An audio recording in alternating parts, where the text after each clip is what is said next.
সবাইকে আসসালামু আলাইকুম। রিয়াজ কিচেন থেকে আবারও হাজির হয়ে গেলাম খুবই সহজ একটি রেসিপি নিয়ে। আজকে তৈরি করে দেখাবো গরুর মাংস দিয়ে আলু ঝোল তরকারি, যেটা খুবই সহজভাবে রান্না করব যেন নতুনরা খুবই সহজে রান্নাটি করে নিতে পারে। আশা করছি ভিডিওটি ভালো লাগবে। ভালো লাগলে ভিডিওতে একটি লাইক দিতে ভুলে যাবেন না। চ্যানেলটিতে সাবস্ক্রাইব করে আমার পাশেই থাকবেন আমাকে অনেক বেশি সাপোর্ট করার জন্য। তাহলে চলে যাচ্ছি আমি পুরো রেসিপিতে। আজকে তরকারিটি রান্না করার জন্য আমি এখানে 1 কেজি পরিমাণে গরুর মাংস নিয়েছি এবং মাংসতে যেন হাড় চর্বি সহ থাকে, তাহলে মাংস খেতে কিন্তু খুবই মজার হবে। আমি একটু মিডিয়াম সাইজ করে কেটে নিয়েছি, যার যার ইচ্ছে মতো কেটে নিলেই হবে।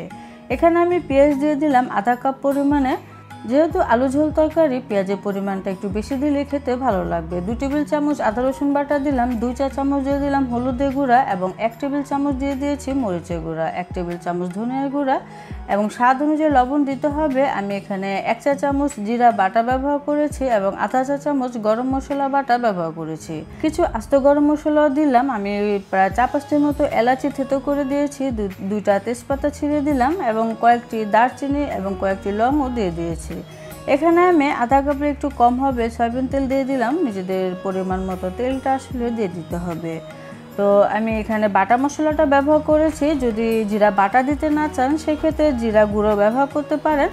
যদি গরম মশলা বাটাও না থাকে তাহলে এই সময়ে আধা চা চামচ পরিমাণে গরম মশলা গুঁড়া দিয়ে দিবেন। খুব ভালো করে একটু সময় নিয়ে মাখিয়ে নিতে হবে, তাহলে মশলা দিয়ে খুব ভালোভাবে মাংসগুলো কোট হবে। তো হাতটা ধুয়ে আমি সামান্য একটুখানি পানি দিয়ে দিলাম। তো আপনাদের হাতে সময় বেশি থাকলে এটাকে আধা ঘন্টা 1 ঘন্টার জন্য রেস্টে রেখে দিবেন, আর যদি সময় কম থাকে তাহলে চুলায় বসিয়ে দিতে পারেন।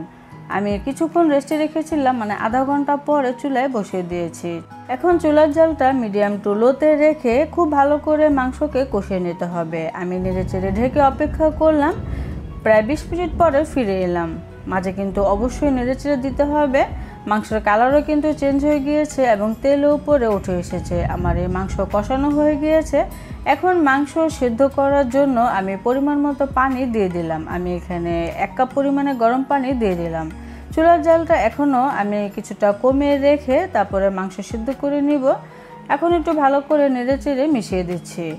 আর মাঝে কিন্তু কিছুক্ষণ পর পর ঢাকনা উঠে অবশ্যই একটু নেড়েচেড়ে দিতে হবে, তা না হলে তলানিতে লেগে যাবে। ঢেকে অপেক্ষা করলাম। আমি প্রায় 20 মিনিট পরে ফিরে এলাম। পানিও কিন্তু এর মধ্যে শুকিয়ে এসেছে। আর মাংসটা দেখে নিশ্চয়ই বুঝতে পারছেন মাংস কিন্তু প্রায় হয়ে এসেছে। মাংস যখন প্রায় 70 থেকে 80% হয়ে যাবে তখন আমি এখানে আলু মেশাবো। আমি এখানে প্রায় 5-6টির মতো আলুকে এভাবে কেটে নিয়েছি। আর গরুর মাংস ঝোল তরকারিতে আলুটা একটু এরকম বড় সাইজ করে দিলে দেখতেও সুন্দর লাগে, আবার খেতেও কিন্তু ভালো লাগে। তবে আলুর পরিমাণটা আপনারা ইচ্ছে করলে বাড়িয়ে কমিয়ে দিতে পারেন, তবে আলুর পরিমাণটা কিছুটা কম রাখাই ভালো। বেশি দিলে কিন্তু তরকারির স্বাদ অনেকখানি কমে যায়। এখন আমি নেড়েচেড়ে মিশিয়ে দিচ্ছি। এখন আলু দেওয়ার পরে আমি প্রায় 5 মিনিটের মতো কষিয়ে নিব। এখন ঢাকনা দিয়ে অপেক্ষা করছি 5 মিনিট। ফিরে আসবো আবার 5 মিনিট পরে। তো আলু দেওয়ার পরও আমার কষানো হয়ে গিয়েছে, আর মাঝে অবশ্যই নেড়েচেড়ে দিতে হবে, এটা কিন্তু ভোলা যাবে না। এখন আমি গরম পানি দিয়ে দিচ্ছি আলু মাংস সেদ্ধ হওয়ার জন্য।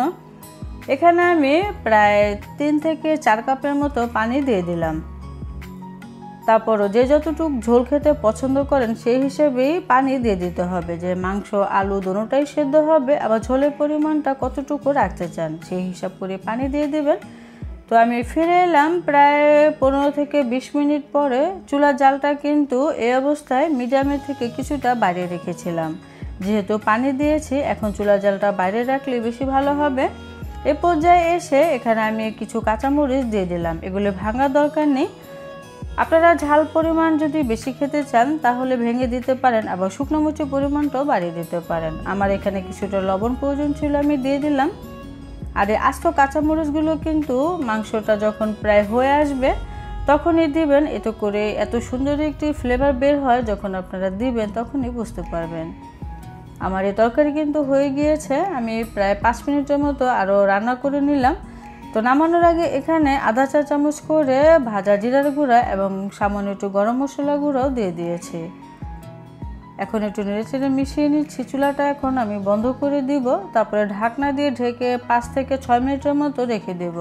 আর এই 5-6 মিনিটের মধ্যে ঢাকনাটা উঠানোর কোনো দরকার নেই, এতে করে ফ্লেভারটা খুবই ভালো আসে। আমি এখন একটু নেড়েচেড়ে দেখিয়ে দিচ্ছি আমার তরকারি হয়ে গিয়েছে এবং ঝোলের পরিমাণটা কেমন রেখেছি আপনারা বুঝতে পারছেন। আর নামানোর পরে এটা আরেকটুখানি টেনে আসবে। এখন আমি একটু পরিবেশন করছি, গরম গরম ভাতের সাথে পরিবেশন করতে পারেন, সাদা পোলাওর সাথে খেতে কিন্তু ভীষণ মজা লাগবে। আশা করছি রেসিপিটি ভালো লেগেছে। ভিডিওটি ভালো লাগলে কমেন্ট করে অবশ্যই জানাবেন আমার রেসিপিটি কেমন হলো। সবাই অনেক বেশি ভালো থাকবেন, সুস্থ থাকবেন। আজকের মতো বিদায় নিচ্ছি। আল্লাহ হাফিজ।